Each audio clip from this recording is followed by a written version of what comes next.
for today's Cup of Coffee with Scream. Ah! I have relived childhood trauma, and I have taken youngest kid with me on my journey. Traumatized me in the process. I grew up watching Hee Haw. Oh, God. For those of you all who have never experienced Hee Haw, oh, God. We had, there for a long time, we had 2 channels when I was growing up. 2. There was not a lot of choice. No. And one of them was Hee Haw. And it's like, and honestly, going back and watching an episode of it that somebody had recorded, I think it was an 82 episode. The ones from the 70s were more rough. They really were. But this one had Conway Twitty. So now, there's still rough. There's some that will be excited that it had Conway Twitty. God love them. They need to see a priest or something. Anyhow. But honestly, as a kid, that was so cringe-worthy for me. And I don't know why. I told kid, I said, maybe, I don't know if whether reincarnation is a thing or not. But it's like, as a small child, I would, because I knew people were being represented. Everybody around here knew people that were similar to some of the people on Hee Haw. Yes, and it hurts. And it still hurts to this day. It hurt. And it's like, what was it? You're like, embrace it! Embrace it! Oh, that was it's your heritage! That was Copperhead It's your Road. blood! That was Copperhead Road. Oh, no, it's... No, that was Copperhead Road. Yes. But anyhow, But watching the episode of it, and it had John Anderson on it, and because anybody who's raised in the mountains, I think it's required that at one point in time we go through a total redneck phase. Some never get out of it. I'm glad I've never been in it. That's where he's denied his heritage. I've not denied it. It's the fact that I see it, I acknowledge it, and I'm just... scares him. No, I'm not going to step into that. That is not me. I was feeling all proud of myself. I said, I have come so far. And kid gave me a look. I think give her a look. I'm just like, and it was the silence that was rather deafening. I was in like, hell. Oh, God, that was Hee Haw as hell. Well, John Anderson's song Wild and Blue was good. Huh? John Anderson's song Wild and Blue was good. Yeah, like there's like 2 good songs in that whole thing. Yeah. And the rest were shit. I will say that Roy Clark actually was an extremely talented musician. And there was some kind of something about him that always reminded me of my father.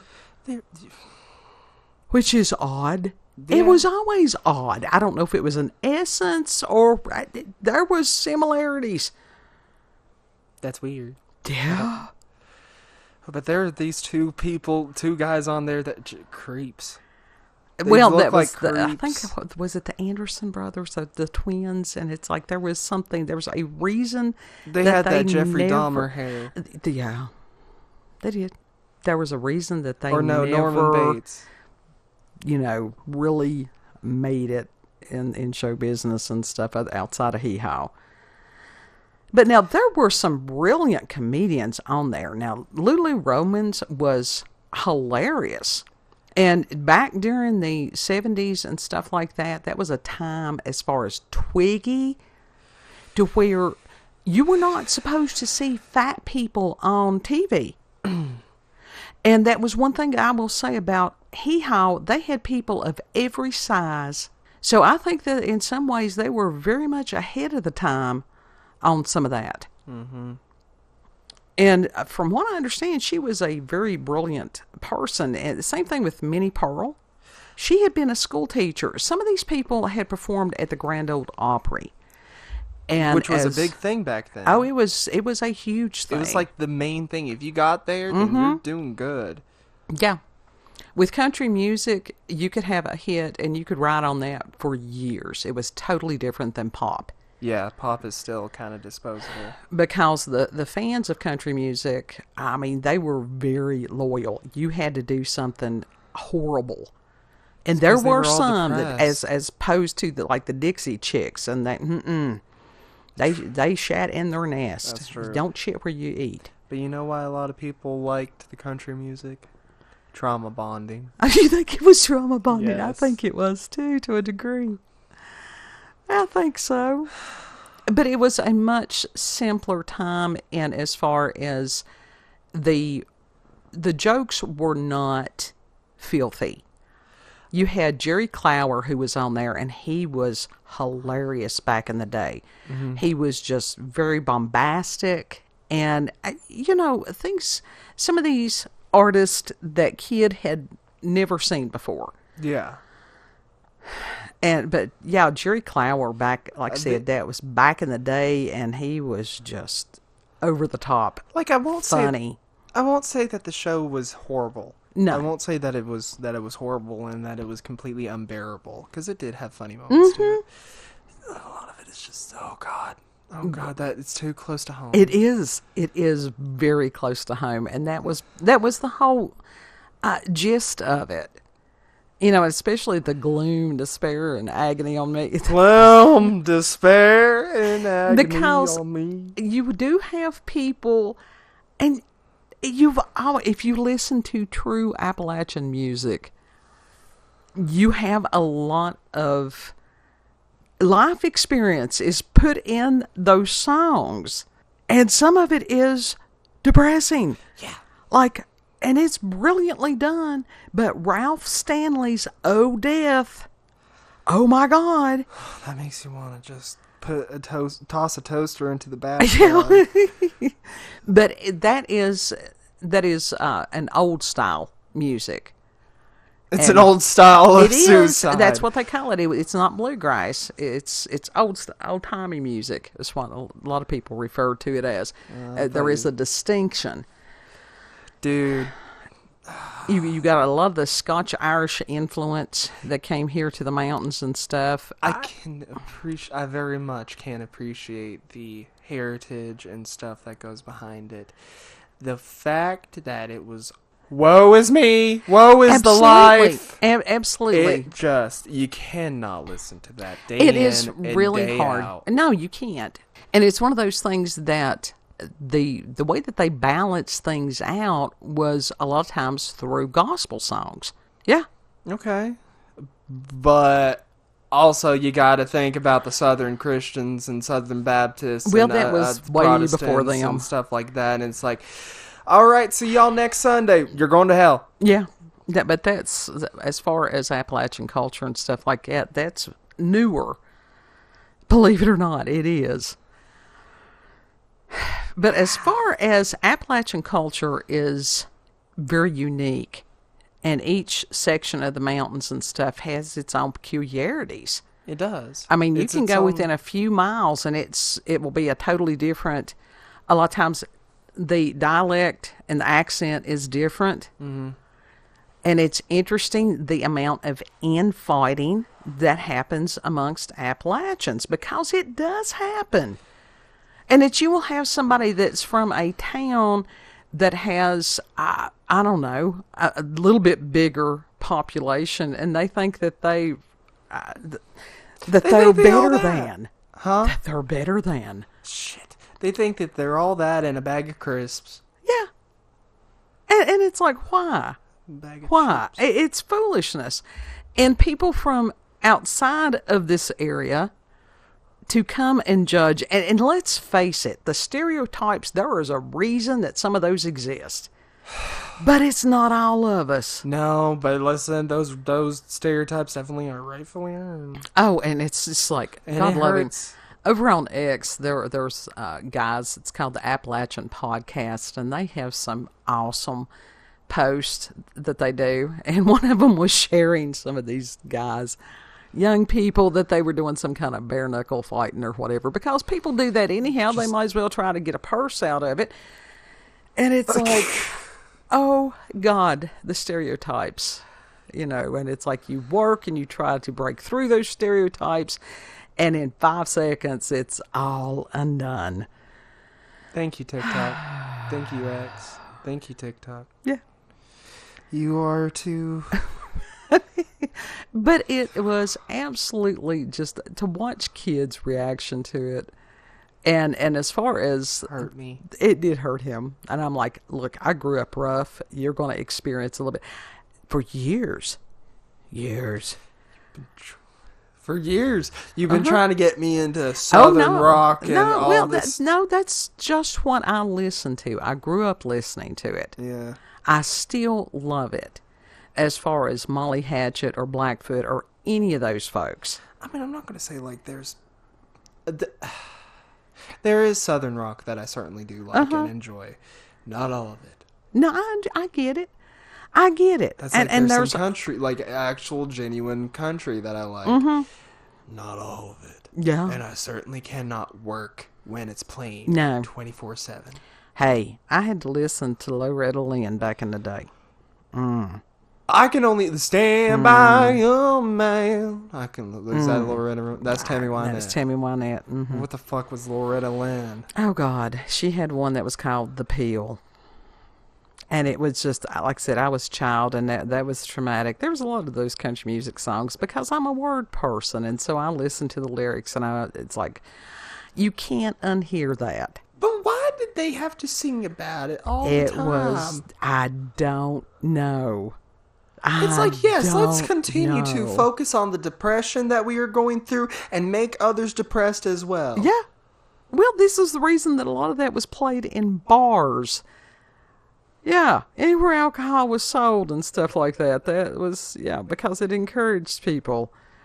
But it was so funny because they had sang the song Kalijah, about the wooden Indian. Uh-huh. Every word. I had not heard that song in probably about 30 years, and I sang along every word. And it's like, oh God, it's there. It's there.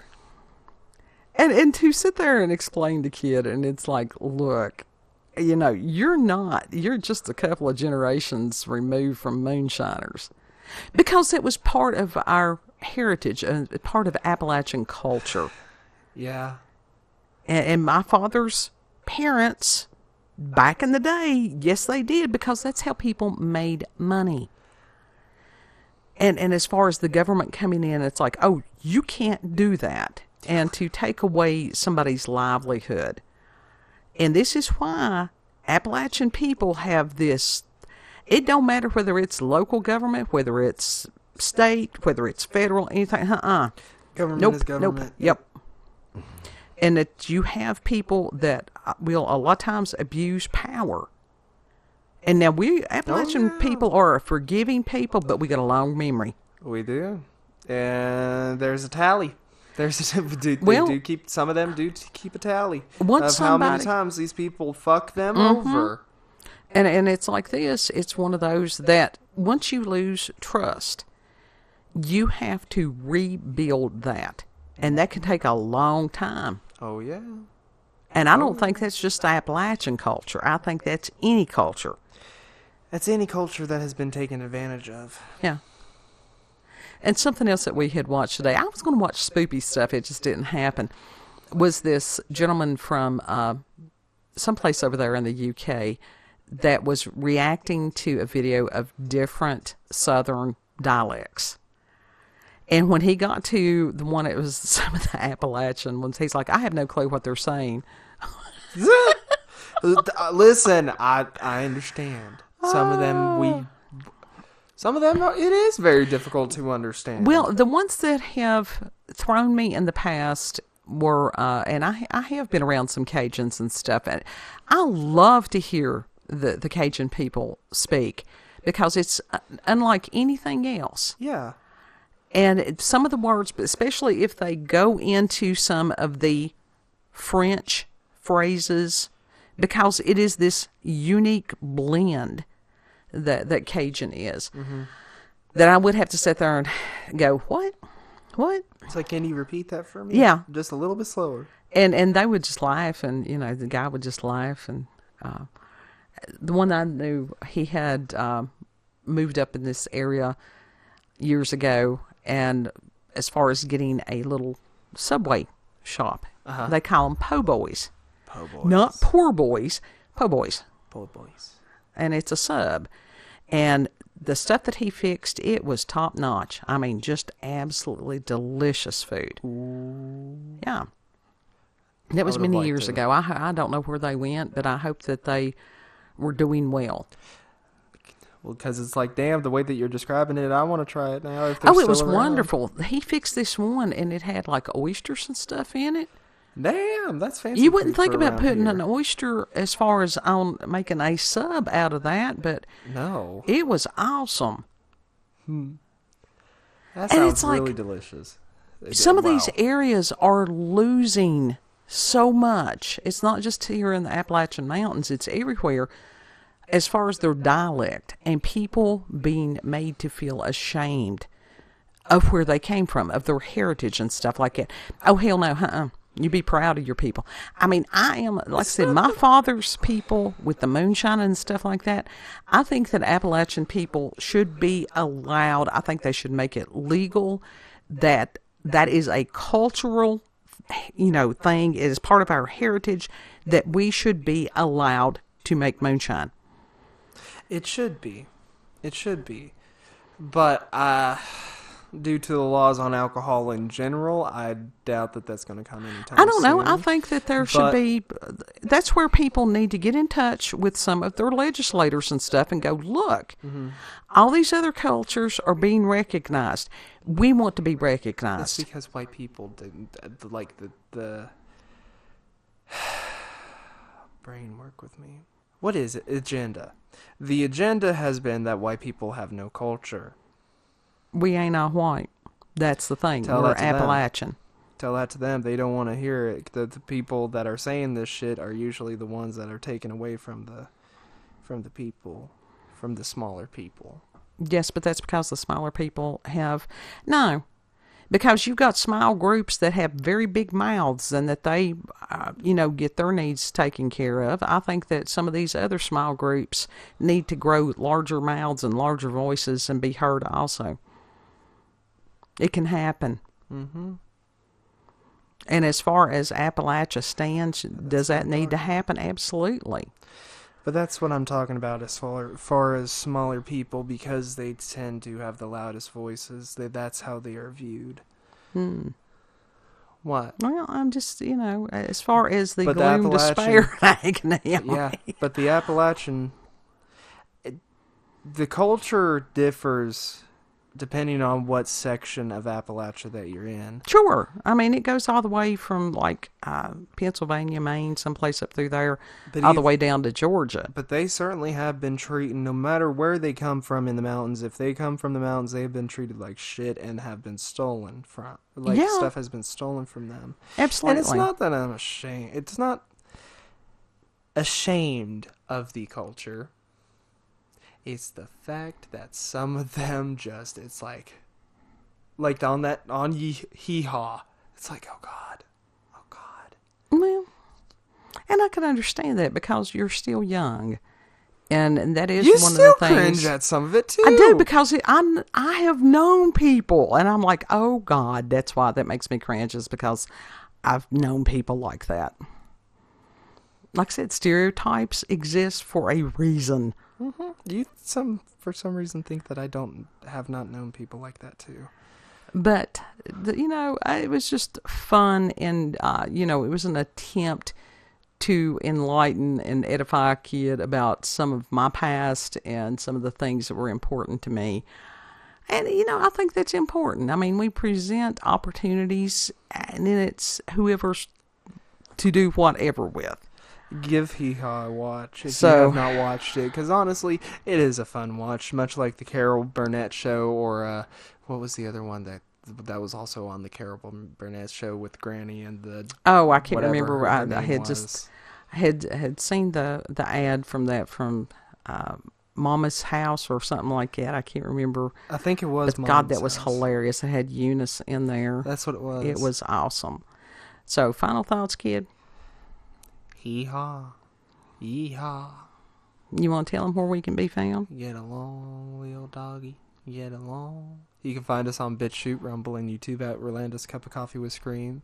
You can also check her out on X, previously known as Twitter, Morlanda COCWS. Thank you all for joining us. Have a good. Give respect to those who came before. Because those people went through things. Everybody had their own journey, and I think that they're due some respect. They weren't perfect people. Nobody is. And it's like we've got these unrealistic expectations of others sometimes that they're supposed to be without sin. Well, those who, if they can cast the first stone, other than that, not. Everybody's having paranormal and supernatural experiences. Everybody. Mm-hmm. Know that you are loved. Treat other people the way that you would like to be treated. And Lord willing, we'll see you on the next cup. Yeah. Bye. Bye.